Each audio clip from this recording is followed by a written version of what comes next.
Le boom de la réparation de vélos, plus de pistes cyclables et plus de deux roues depuis le déconfinement. Conséquence, réparateurs et magasins spécialisés sont très sollicités.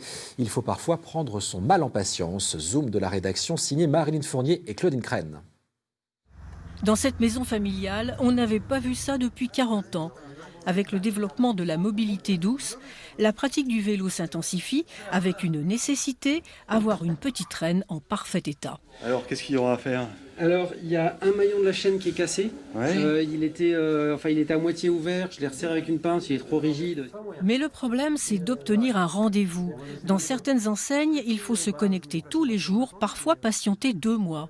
J'ai pris rendez-vous il y a un mois et demi et c'était le seul qui avait un rendez-vous. Et comme ils sont assez bien notés sur Internet, je suis venu chez eux. Mais tous les magasins de réparation de vélos sont tous pleins. C'est plusieurs mois pour trouver des rendez-vous parfois. Bref, ça bouchonne dans les ateliers. Ici, on travaille déjà sur l'année prochaine. Actuellement, je vais simplifier. On prend même plus de rendez-vous parce qu'on en est à fin janvier maintenant. Donc on demande aux gens de patienter, de nous rappeler en cours d'hiver.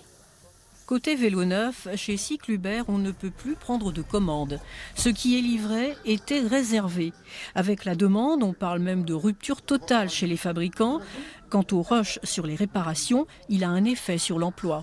J'ai pris du CDD, là, il vient de finir son contrat, croyant que ça allait marcher que 3 mois, mais en fin de compte, non, ça n'a pas changé et il y a toujours autant d'activité dans le vélo. Le salarié sera donc reconduit. Installés depuis janvier à Saint-Brice-Courcelles, les cycles moilutains ont aussi dû mettre en place un planning pour les réparations, surtout depuis le lancement de l'opération du ministère de la Transition écologique et solidaire. Avec l'histoire de la prime coup de pouce, ça nous a amené beaucoup de travail.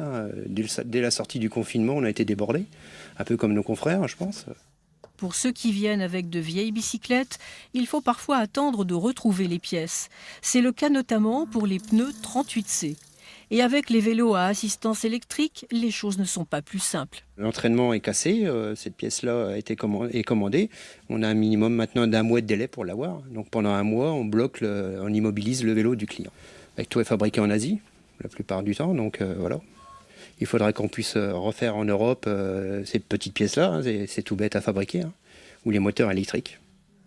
Dans les grandes villes, les ateliers de réparation de vélos sont confrontés à une forte demande. On parle même d'ouverture de nouveaux magasins.